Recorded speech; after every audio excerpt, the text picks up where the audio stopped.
What's up guys, Devil Dog Gamer here. Got the Zenith C5K. Now right now this is a pistol.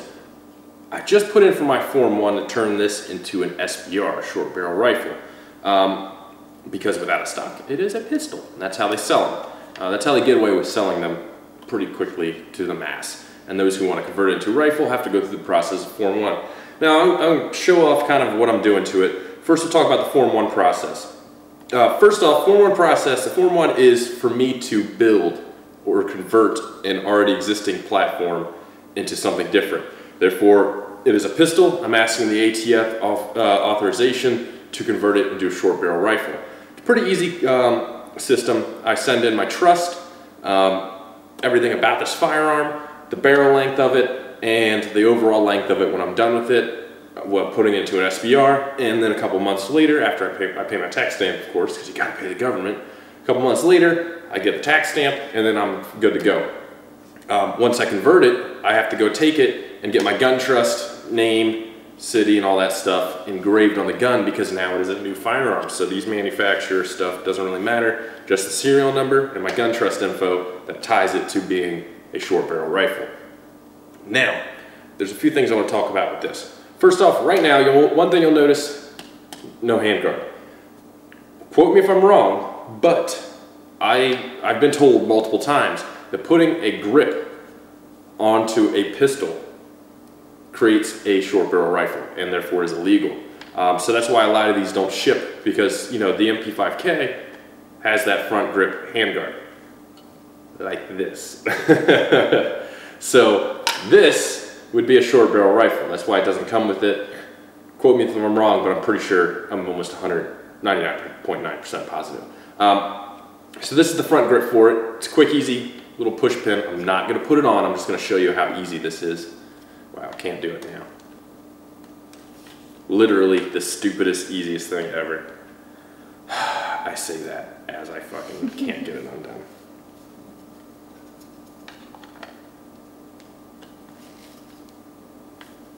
Really, Devil Dog? Fucking really? Whatever. It's a push pin. It just needs a little extra push to get out. And then you just stick this on, push pin it. So that's the front grip that's going to go on it once I get my tax stamp. Now, for the stock. Same thing, 2 push pins, boop, boop. Throw on my collapse, or my side fold stock, so it'll side fold over whenever I want it to. Now, this is a 10.5 inch. Now, the reason it's good to get the stock if you're doing this first, because you need the overall length of the firearm. And one of the easiest ways, because you can get the manufacturer specs for this, but sometimes they're off by a little bit. So you want to be 100% sure that they're right. So it's always important just to get this, measure it out, measure the firearm, and go from there. So that way you're 100% correct. So that's what it'll look like when it's actually on there. Now, let's talk about something. Having these and this in the same house is called constructive intent. That is a federal weapons charge. Not a good thing.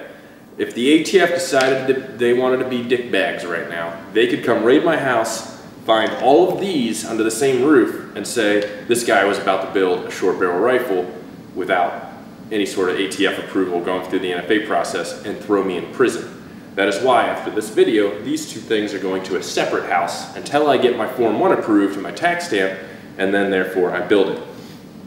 Now, one of the things I'm kind of sad I didn't do is I didn't get the muzzle device to put a suppressor on it, get a thread, a 3-lug thread put on the front of it, because now, say if I want to put that on there, I'm going to get it pinned of course, I would have to do a separate Form 1 to change the barrel length of this. So there's another $200 tax stamp I have to do, but I'm not going to do that for a very long time. I'm pretty happy with this. It's an MP5K, I mean, put a suppressor on an MP5K is kind of lame anyways, really. But yeah, this thing's pretty cool. I think the Form 1, Obama is doing some changes in July. There are some changes to the NFA process to where trusts have to submit fingerprints and pictures for each person on the trust, because Mrs. Devil Dog's in the trust. But right now, if I wanted to do a Form 4 or Form 1, it's only me that they're really worried about.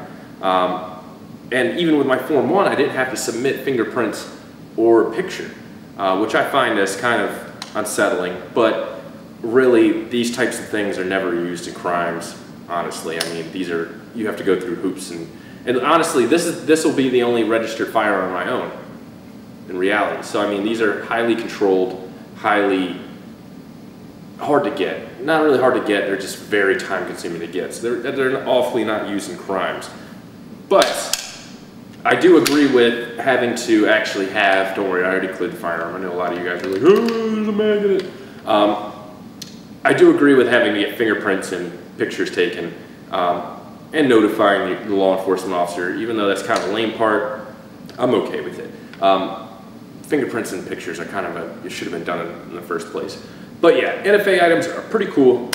Long wait. I think it's a 5-month wait right now. I will be putting in a Form 1 for the SCAR 17 here shortly to do a 10-inch barrel on it, which will be pretty cool. I think that'll be pretty cool. But right now, staying a pistol. Pretty excited to see it go into a short barrel rifle. So we got a 5-month wait for that one. I've actually shot this. Pretty cool. Jams a little bit. So Honorby, being the MP5 guy that he is, and using MP5s a lot, suggested I wipe it down and use just a little bit of oil because it doesn't like a lot of grease and stuff, and when they come from the factory, they're greased up like pigs.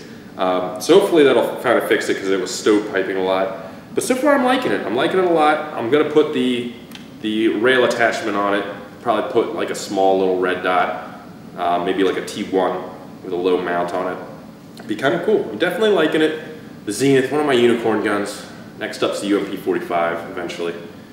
Whenever Mrs. Double Dog authorizes more guns to be bought, which is probably not a long time. But yeah, I'm definitely liking it. Form 1 in progress. It will be an SBR soon enough, and we'll definitely do videos on it as a pistol and as an SBR because this thing is pretty cool. But anyways, guys, talk to you guys later. Peace.